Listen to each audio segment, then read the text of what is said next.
كنتم على سفر ولم تجدوا كاتبا فرهان مقبوضة فإن أمن بعضكم بعضا فليؤد الذي اؤتمن أمانته وليتق الله ربه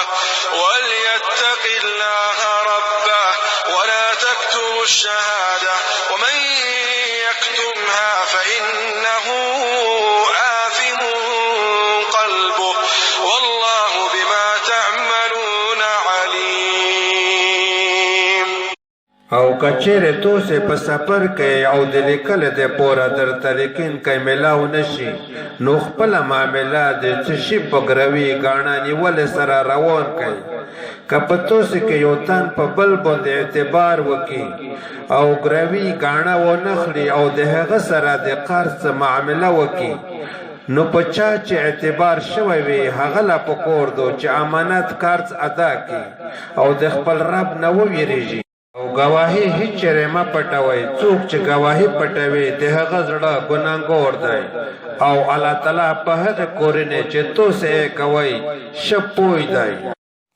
لله ما في السماوات وما في الأرض وإن تبدوا ما في أنفسكم أو تخفوه يحاسبكم به الله فيغفر لمن يشاء ويعذب من يشاء والله على كل شيء قدير. خاص دی الله تعالی دې پوره دی څه شی چې په اسمانونو کې دی او څه شی چې په مځکه کې دی. توسې که د خپل زړه خبرې ښکاره کوي او که پټې یې وساتئ الله تعالی به په هر حال کې د هغې حساب توسې سره کوي. بیا د هغه اختیار دی چې څوک معاف کول غواړي معاف یې کړي او چې چا له سزا ورکول غواړي هغه له به سزا ورکړي. هغه الله تعالی په هر شي قادر دی.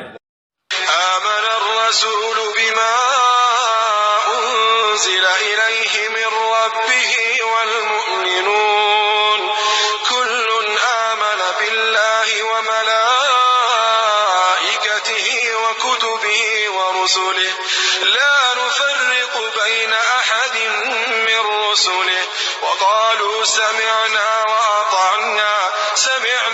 وأطعنا غفرانك ربنا وإليك المصير.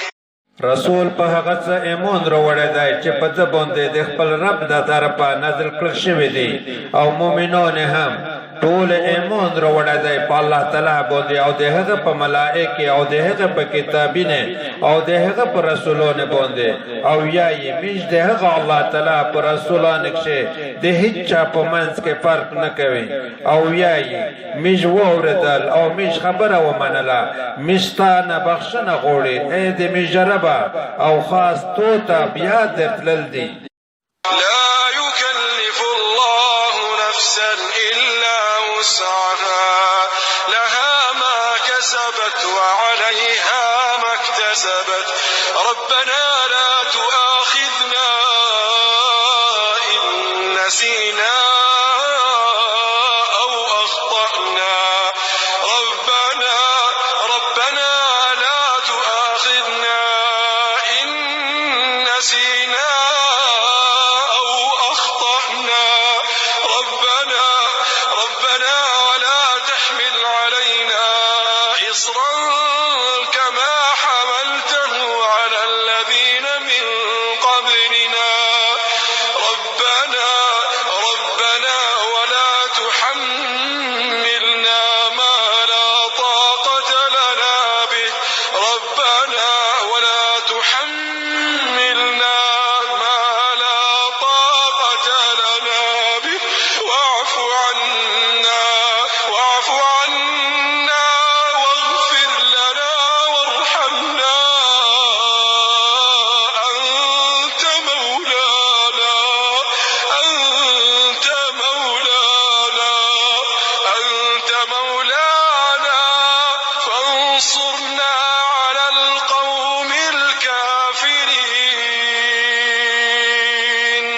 الله تعالی په هیڅ چا باندې د هغه د وس نه زیات د ذمهوارۍ بوج نه اچوي.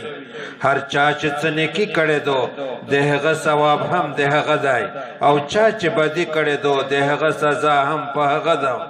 اے مومنون تاسې په دې طریقه دعا غواړئ: اے د میژ ربه که د میژ نه په هیره یا په خطا سره څه ګناه وشي نو په هغې میژ مه نسه.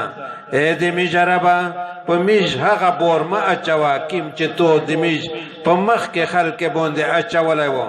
اے پروردګاره چې د کیم بوج د وړلې طاقت په میژ کې نشته هغه په میژ مه اږده. د میژ سره نرمي وکه، میژ معاف کا، په میژ رحم وکه. ته د میژ مولا ای، د کافرونو په مقابله کې د میژ امداد وکه.